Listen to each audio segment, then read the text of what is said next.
नमस्कार। के भक्ति चैनल में आपका स्वागत है, जहां मिलेंगी आपको भक्ति, ज्ञान और सनातन कथाओं से जुड़ी अद्भुत बातें। जय श्री राम, जय श्री कृष्ण। क्या आप जानते हैं, वट अमावस्या का व्रत केवल एक पूजा नहीं, बल्कि पति की लंबी आयु, अखंड सौभाग्य और अटूट प्रेम का प्रतीक माना जाता है। लेकिन इस व्रत के पीछे छुपी है एक ऐसी अद्भुत कथा, जहां एक पतिव्रता स्त्री ने स्वयं यमराज से अपने पति के प्राण वापस ले लिए थे। आज की इस वीडियो में हम जानेंगे वट अमावस्या का महत्व, पूजा विधि और सावित्री सत्यवान की संपूर्ण दिव्य कथा।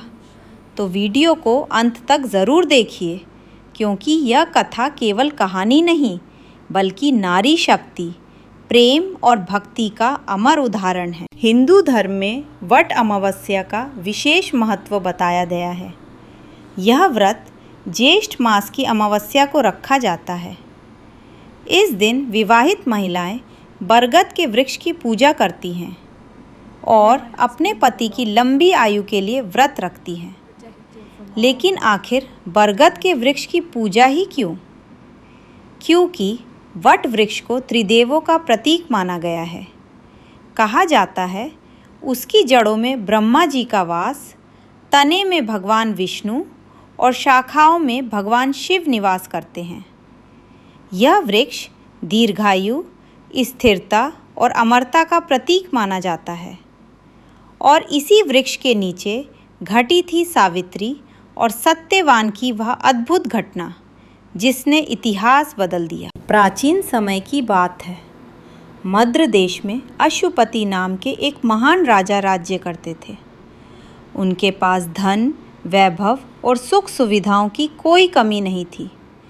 लेकिन एक दुख उन्हें हर पल परेशान करता था। उनकी कोई संतान नहीं थी। राजा और रानी वर्षों तक संतान प्राप्ति के लिए तपस्या करते रहे। राजा अशुपति ने देवी सावित्री की कठोर आराधना की, हजारों मंत्रों का जाप किया। राजा की भक्ति से प्रसन्न होकर देवी प्रकट हुई। उन्होंने कहा, राजन, तुम्हारे घर एक दिव्य कन्या जन्म लेगी। कुछ समय बाद राजमहल में एक सुंदर कन्या का जन्म हुआ। उसका नाम रखा गया सावित्री।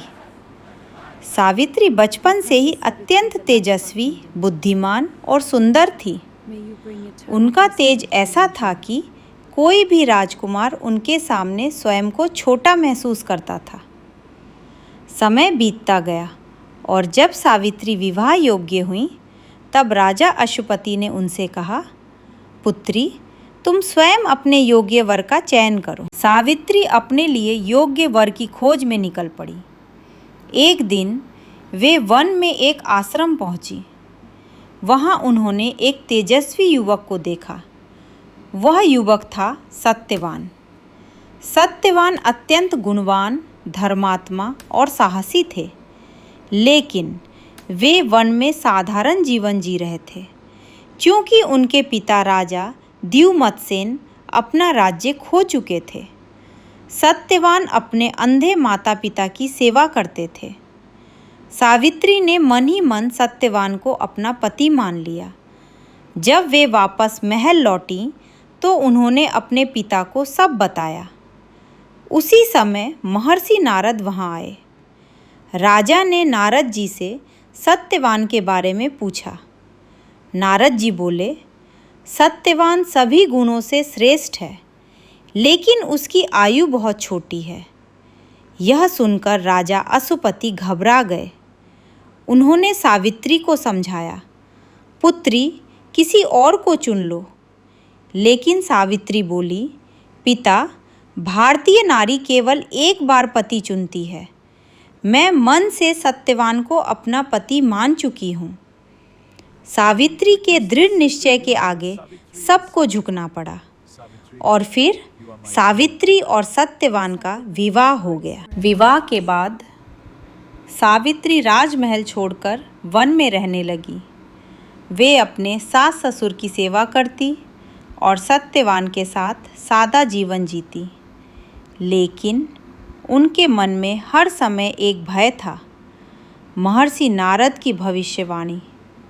दिन बीतते गए और वह दिन भी पास आने लगा जब सत्यवान की मृत्यु निश्चित थी।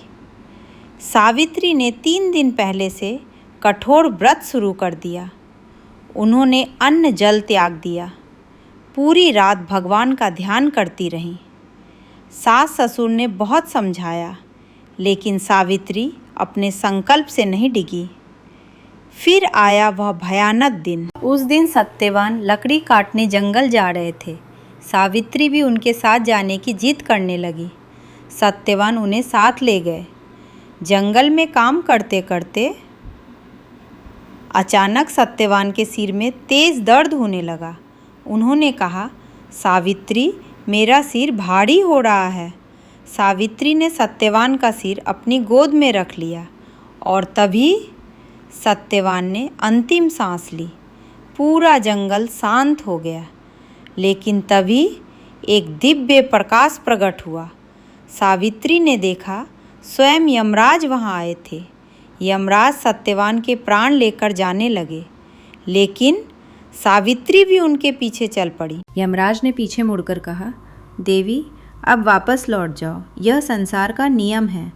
लेकिन सावित्री बोली, जहाँ तक मेरे पति जाएंगे मैं भी वहीं तक जाऊंगी। यमराज उनकी पतिव्रता देखकर प्रभावित हुए। उन्होंने कहा, तुम मुझसे एक वरदान मांग सकती हो। सावित्री बोली, मेरे ससुर की आंखों की रोशनी वापस आ जाए। यमराज बोले, तथास्तु। लेकिन सावित्री फिर भी उनके पीछे चलती रहीं। यमराज ने कहा, एक और वरदान मांगो। सावित्री बोली, मेरे ससुर को उनका खोया हुआ राज्य वापस मिल जाए। यमराज ने वह वरदान भी दे दिया। फिर भी सावित्री रुकी नहीं। अब यमराज आश्चर्यचकित हो गए। उन्होंने कहा, देवी, तुम्हारी भक्ति अद्भुत है, एक अंतिम वरदान मांगो। सावित्री बोली, मुझे 100 पुत्रों की माता बनने का आशीर्वाद दीजिए। यमराज ने तुरंत कहा, तथास्तु। तभी सावित्री मुस्कुराईं और बोली, प्रभु, पति के बिना मैं माता कैसे बन सकती हूँ। यमराज समझ गए कि सावित्री ने अपनी बुद्धि और पतिव्रता से उन्हें पराजित कर दिया है। वे अत्यंत प्रसन्न हुए और बोले, देवी सावित्री, आज से तुम्हारा नाम संसार में अमर रहेगा। मैं सत्यवान के प्राण वापस करता हूँ। इतना कहकर यमराज ने सत्यवान को जीवन दान दे दिया। कुछ ही क्षणों बाद सत्यवान फिर से जीवित हो उठे। उन्हें ऐसा लगा जैसे वे गहरी नींद से जागे हों। सावित्री उन्हें लेकर आश्रम लौटी।